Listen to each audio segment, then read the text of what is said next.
ओंकारं बिंदु संयुक्तं नित्यं ध्यायन्ति योगिनः कामदं मोक्षदं चैव ओंकाराय नमो नमः।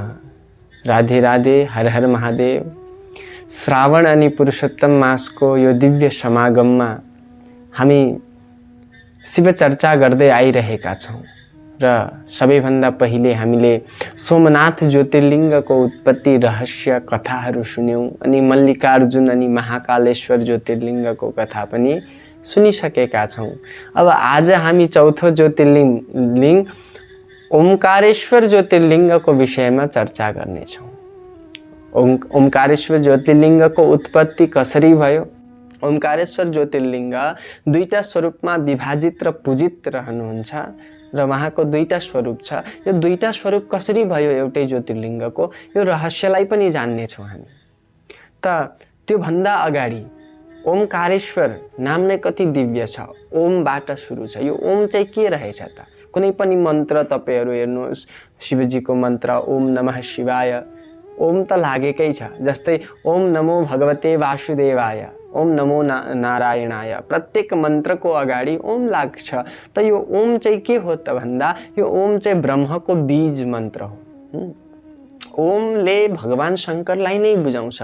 भगवान शंकर त भन्नुहुन्छ म नै ओम हो, ओम नै म हुँ। यो मन्त्रहरूको पनि महामन्त्र, यसलाई त तारक मन्त्र भनिन्छ। हामीले कथा सुनेका छौं कि काशीमा जसको पनि मृत्यु हुन्छ, चाहे त्यो धर्मात्मा होस् या त्यो पापात्मा होस्, कस्तै पनि जीवले काशीमा प्राण त्याग्छ भने उसलाई त भगवानले स्वयं तारक मन्त्र दिनुहुन्छ र त्यो तारक मन्त्र चाहिँ के रहेछ? जसले भवसागरबाट पार तार्दिन्छ। त्यो तारक मन्त्र त अरु केही नभएर ओम पो रहेछ त। किन? बडो सुन्दर कैलाश संहितामा श्लोक आउँछ शिव महापुराणको, भनियो एन मवेहि देवेशी सर्वमन्त्र शिरोमणिम काश्याम अहम प्रदास्यामि जीवानां मुक्ति हेतवे। संसार सागरमा डुबेका, गर्भ जन्म जरा अनि मृत्युको चक्रमा फसेका ती जीवहरूको मुक्ति होस् भनी म स्वयं त्यो तारक मन्त्र जीवहरूलाई दिन्छु, जुन मन्त्र चाहिँ सबै मन्त्रहरूको सर्वमन्त्र शिरोमणि, सबै मन्त्रहरूको चाहिँ शिरोमणि हो। त यो ओम त तारक मन्त्र रहेछ। गीतामा पनि भगवान श्रीकृष्ण भन्नुहुन्छ, गीताको 8 अध्यायको 13 नम्बरको श्लोकमा, ओमितेकाक्षरं ब्रह्म व्याहरन् मामनुस्मरन् यः प्रयाति त्यजन् देहं स याति परमां गतिम्। ओम यो जो एक अक्षरी ब्रह्म मन्त्र छ, यसमा ध्यान लगाएर यसकै जाप गर्दै गर्दै जसले प्राण त्याग्छ उसले ब्रह्मलाई नै पाउँछ, उसले फेरि भवसागरमा जन्मनु पर्दैन भनेर भगवान श्रीकृष्ण पनि बताउनुहुन्छ। त यो ब्रह्मको बीज मन्त्र, यो तारक मन्त्र पनि रहेछ। साथसाथमा यो ओम चाहिँ हंस मन्त्र, जो प्राणी मात्रले, सम्पूर्ण जीवहरूले जो श्वास प्रश्वास, सास फेर्दाखेरि जो स्वतः जप्ने गर्छन् जो मन्त्र है, हंस, सास बाहिर फ्याँक्दा हम, भित्र लिँदा स है, यसलाई उल्टा पार्दा प्रतिलोमात्मके हंसे वक्ष्यामि प्रणवोद्भवं तव स्नेहात् वामदेव सावधानतया शृणु।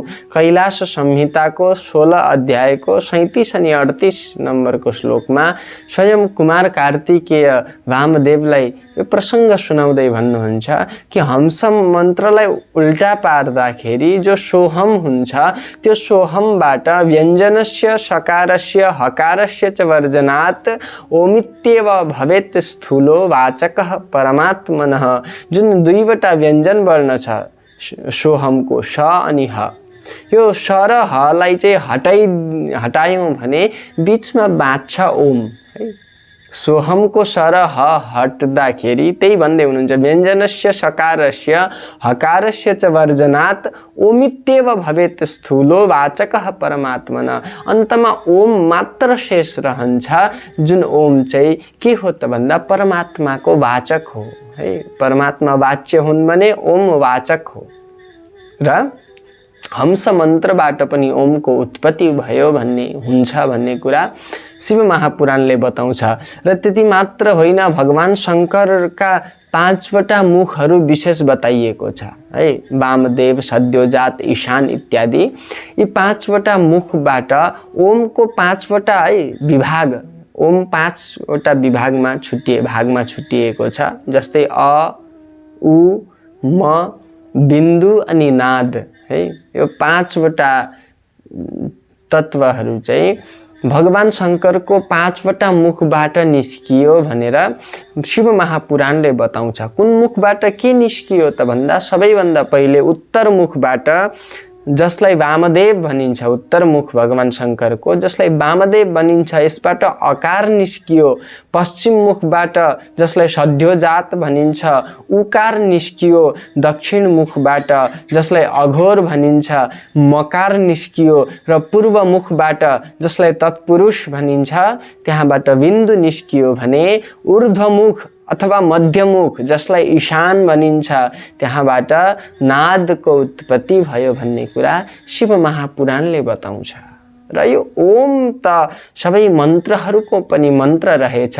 यसले त भवसागरमा डुबेका हामीलाई भवसागरबाट पार, अघि हामीले सुन्यौँ यो तारक मन्त्र हो है।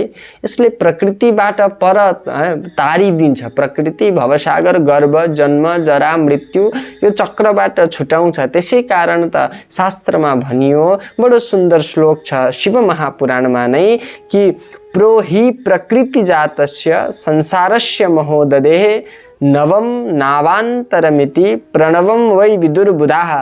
अर्थात प्र यानी प्रकृतिबाट उत्पन्न भएको यो सारा भवसागर, संसार सागर, यो संसार सागरबाट पार लगाउने एकमात्र नौका, यो नौका चाहिँ के हो त भन्दा ओमकार हो। त्यही यहाँ नवम नावान्तरमिति प्रणवम वै विदुर्बुधाः भनेर शिव महापुराणमा बताइयो। प्रकृतिबाट तार्ने, भवसागरबाट तार्ने यो ओम त महामन्त्र रहेछ। बडो सुन्दर उपनिषदहरूमा कथा आउँछ कि एकजना बटुक ब्रह्मचारी एउटा महामन्त्रको खोजीमा निस्किएछन्। सुन्नु, कथा बडो सुन्दर छ, उपनिषदको कथा। महामन्त्र, जुन मन्त्रलाई जानेपछि, पाएपछि अरू केही पाउन शेष रहँदैन। त्यो मन्त्रलाई सिद्ध गरिसकेपछि सबै मन्त्रहरू आफै सिद्ध हुन्छन्। सबै भोग सामग्री, भोग मोक्ष सबै कुरा पाइन्छ। यस्तो अद्भुत मन्त्रको खोजीमा निस्किएछन् एकजना बटुक ब्रह्मचारी।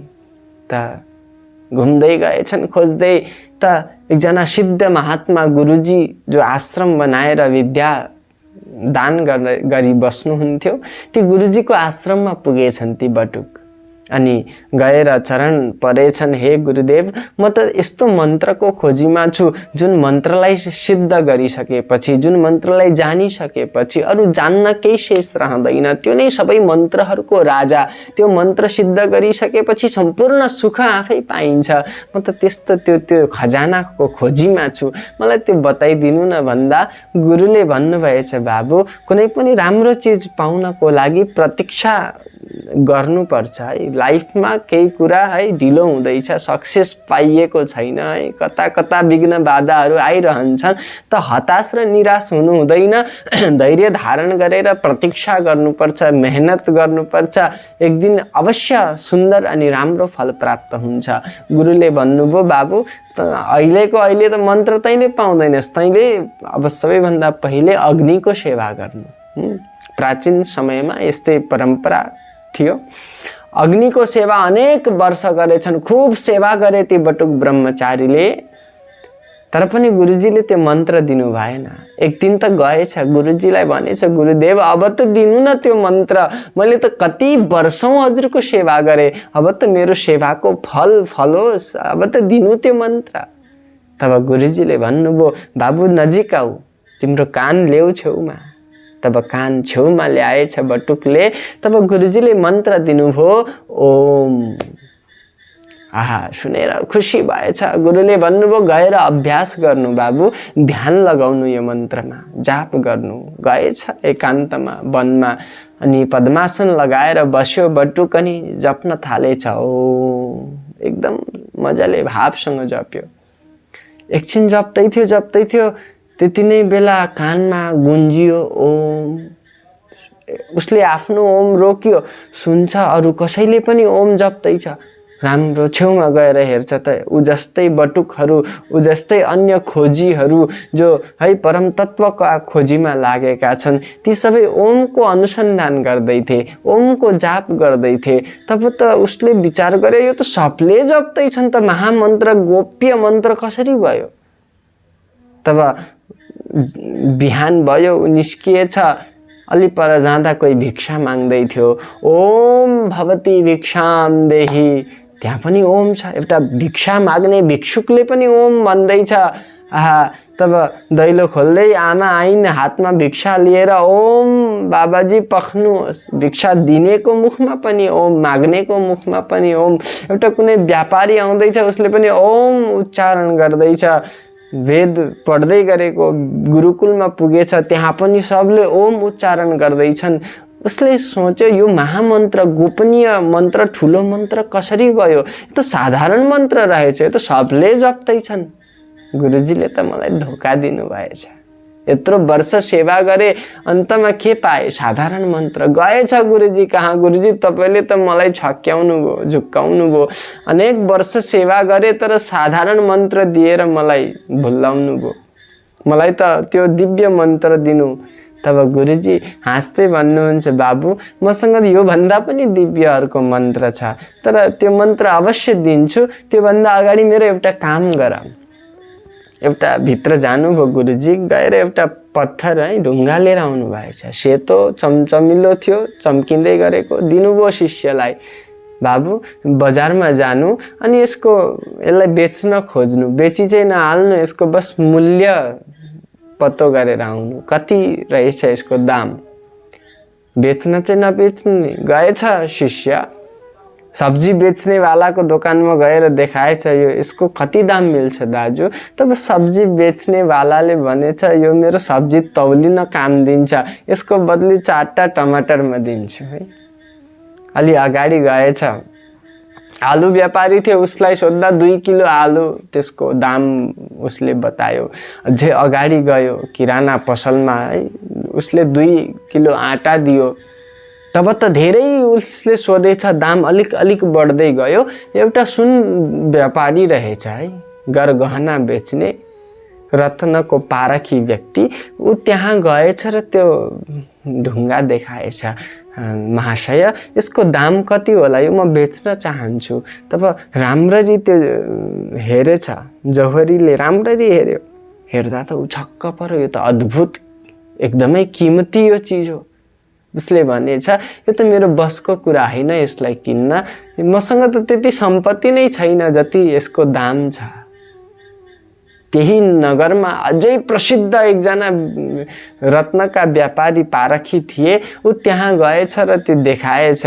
तब शहरकै प्रसिद्ध व्यापारी पारखीले भनेछ, आहा साँच्चै नै यसको कीमत त अहिलेको समयमा विश्वको कुनै राजा महाराजाले लाउन सक्दैनन्। यो त यति कीमती छ, यति कीमती छ, यो त कि त चोरकोमा हुनुपर्छ कि त बडा ठुलो व्यापारीकोमा हुनुपर्छ। यो कहाँबाट आयो भन्दा बटुक ब्रह्मचारी भन्छन्, यो त गुरुजीले दिनुभएको।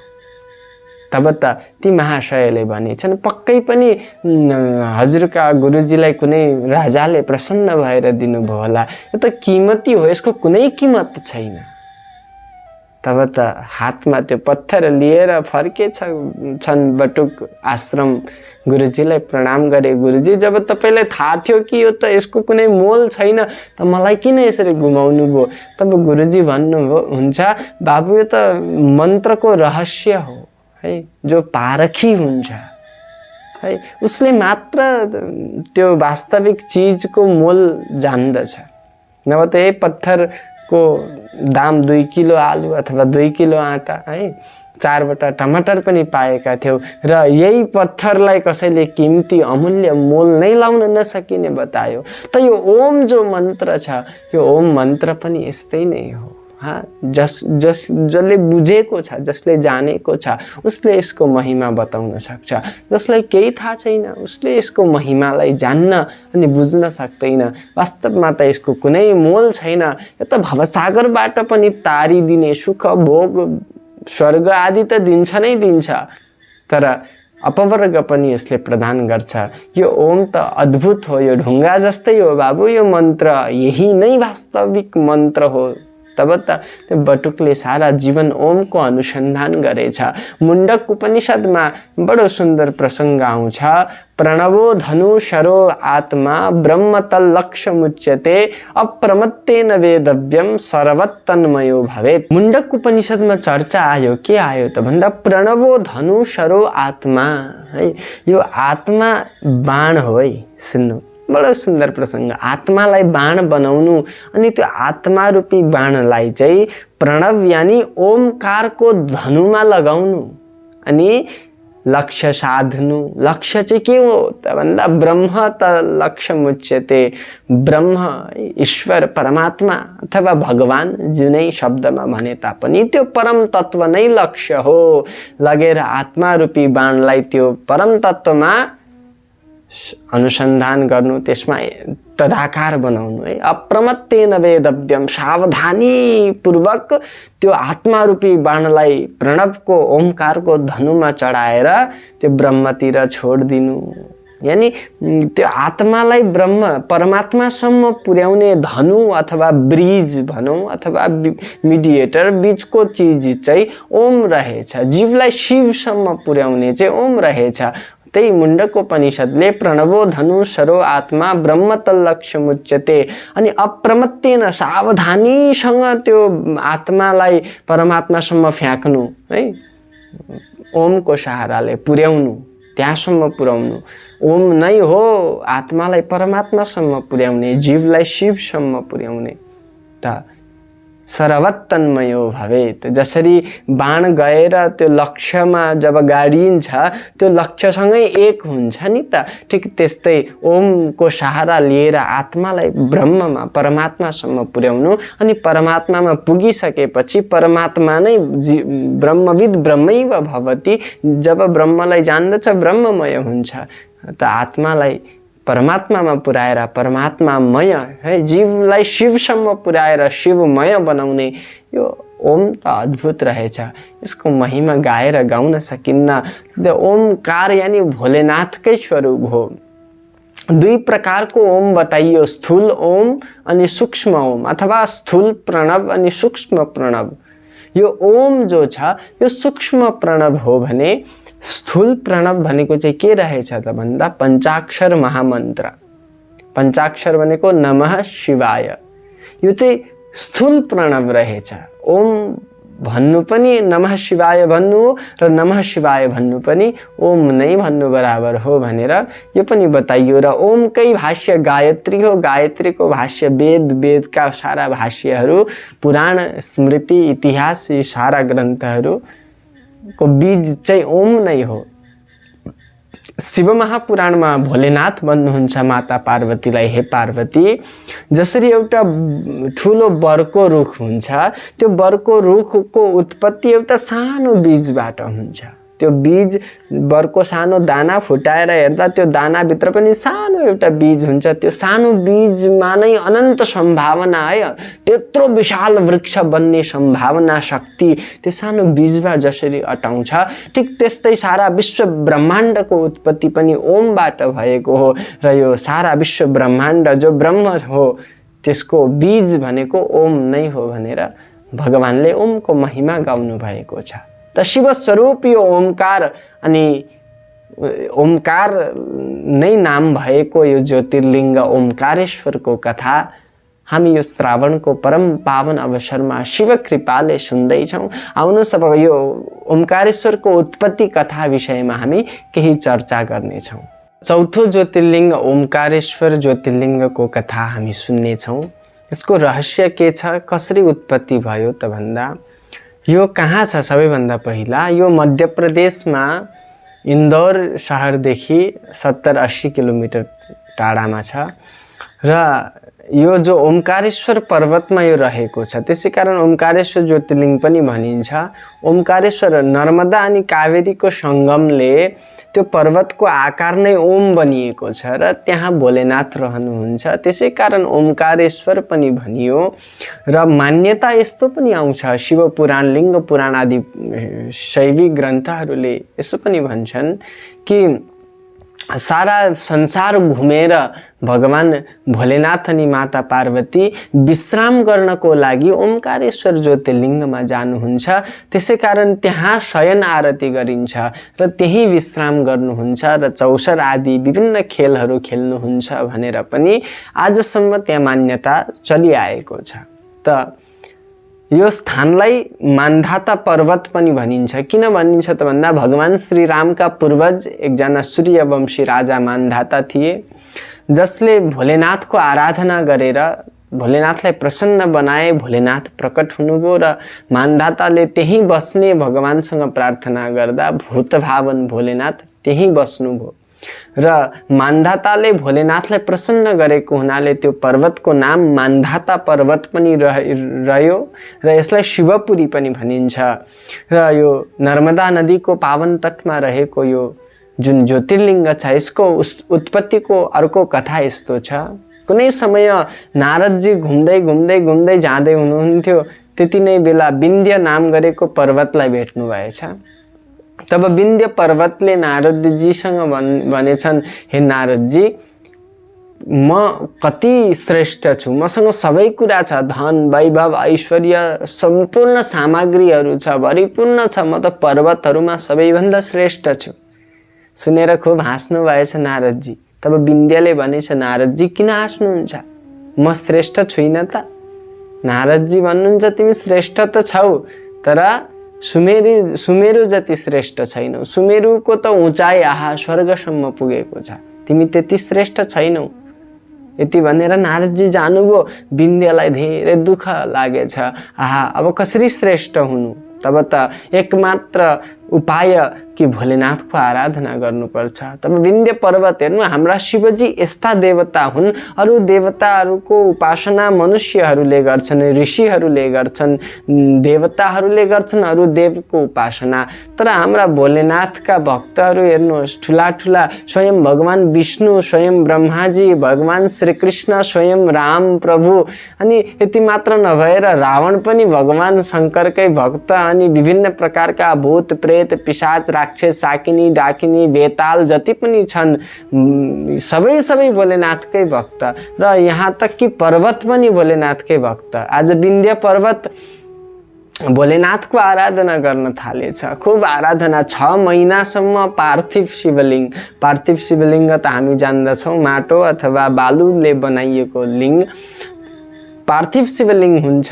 र पार्थिव शिवलिङ्गको स्थापना गरेर 6 महिनासम्म बडो प्रेमसँग उसले आराधना गर्यो, खुब उसले भोलेनाथको पूजा गर्यो। फलस्वरूप भोलेनाथ प्रकट हुनुभयो अनि भन्नुभयो, बाबु विन्ध्य, के वरदान माग्छौ माग।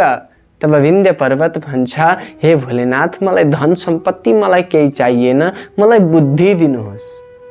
र जो पनि विद्या क्षेत्रमा लागि पर्नु भएको छ, विद्यार्थीहरू है, शोधार्थीहरू जो पनि हुनुहुन्छ, उहाँहरूले भोलेनाथको आराधना गर्नु। किन? श्रीमद् भागवत महापुराणले भन्छ, विद्या कामस्तु गिरीशम, विद्या चाहनेहरूले कसको आराधना गर्नु? गिरीशम। गिरी भनेको पर्वतका ईश मालिक, यानी पर्वतमा बस्नेवालाको भूतभावन भोलेनाथ कहाँ बस्नुहुन्छ? कैलाश पर्वतमा। त भोलेनाथको आराधनाले बुद्धि विद्याको पनि प्राप्ति हुन्छ। आज विन्ध्यले बुद्धि माग्दैछ, हे प्रभु यस्तो बुद्धि दिनुहोस् जुन बुद्धि पाएर सारा काम सहज रूपमा हुन्। भोलेनाथले त्यो वरदान दिनुभयो अनि जानै लाग्नु भइरहेथ्यो। अनेक देवहरू, अनेक ऋषि महर्षि सुरर्षि देवर्षि तपस्वी महात्माहरू आए अनि बिन्ती बिसाएछन्, हे भोलेनाथ, तपाईँ यहीँ बस्दिनु, तपाईँ यो ठाउँलाई छोडेर कतै नजानु। तब भोलेनाथ त्यहाँ बस्नुभयो दुईटा स्वरूपमा, एउटा त प्रणव स्वरूपमा, ओमकारको स्वरूपमा, ओमकारेश्वर भएर, अनि पार्थिव शिवलिङ्गको स्वरूपमा अमलेश्वर अथवा परमेश्वर पनि भनिन्छ अथवा अमलेश्वर पनि भनिन्छ।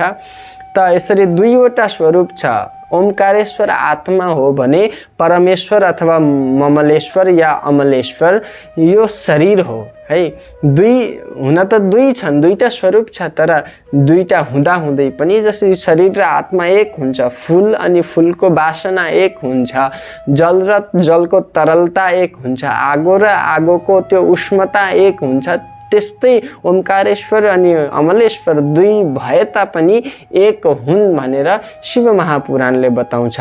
जसले यसको परम पावन कथा सुन्छ उसले त भुक्ति मुक्ति दुवैलाई प्राप्त गर्छ र जसले यसको दर्शन गर्छ उसले त शिव सायुज्य अनि कैलाशलाई पाउँछ। सारा जिन्दगीभर सुख भोगेर अन्तमा भोलेनाथकै धाम उसले जानु पाउँछ। साथसाथमा यो जो ओमकारेश्वर ज्योतिर्लिङ्ग र ओमकारेश्वर पर्वत जो छ, यस यहाँ नर्मदा नाम गरेकी नदी बग्छिन्। नर्मदा नदीको अर्कै विशेषता छ। जसरी गण्डकी नदीको तटमा जो पाइन्छ ढुङ्गा शिला, त्यो स्वयं सिद्ध शालग्राम हुन्छ। त्यसलाई कुनै आवाहन गर्नु पर्दैन, प्राण प्रतिष्ठा गर्नु पर्दैन, ऊ स्वयं सिद्ध शालग्राम हुन्छ। त्यस्तै प्रकारले नर्मदा नदीबाट प्रकट भएको निस्किएको त्यो जुन पत्थर हुन्छ, जुन शिला हुन्छ, यो स्वयं सिद्ध शिवस्वरूप शिवलिङ्ग नै हुन्छ र यसलाई बाणलिङ्ग भनिन्छ। नर्मदाबाट निस्किएको शिवलिङ्गलाई बाणलिङ्ग भनिन्छ। जसले यसको दर्शन मात्र गर्छ उसले भोलेनाथकै दर्शन गरेको सौभाग्य प्राप्त गर्छ। र यस्तो परम पावन भोलेनाथको यो ओमकारेश्वर ज्योतिर्लिङ्ग जिन्दगीमा पक्कै एकचोटि प्रयास गर्नुहोस् दर्शन गर्ने। तर दर्शन गर्न सकिएन भने तापनि एकपल्ट कथा मात्रै सुन्नुभयो भने पनि दर्शनको फल सहज रूपमा प्राप्त हुन्छ भन्दै यो श्रावणको परम पावन महिनामा चौथो ज्योतिर्लिङ्गको यो कथा हजुरहरूले सुन्नुभयो र युट्युबमा सुन्दै हुनुहुन्छ भने च्यानललाई सब्स्क्राइब गरेर आफ्ना साथीहरूसम्म पनि पुर्याउनु होला। जो शिव भक्त छन् सबैमा बाँडिदिनु होला अनि कमेन्टमा हर हर महादेव अवश्य लेख्नु होला। राधे राधे। साथसाथमा अन्य ज्योतिर्लिङ्गका भिडियोहरू पनि छ, सोमनाथ, मल्लिकार्जुन अनि महाकालेश्वर, त्यसलाई पनि हेर्न नभुल्नुहोला। राधे राधे। हर हर महादेव। जय शिव शम्भो।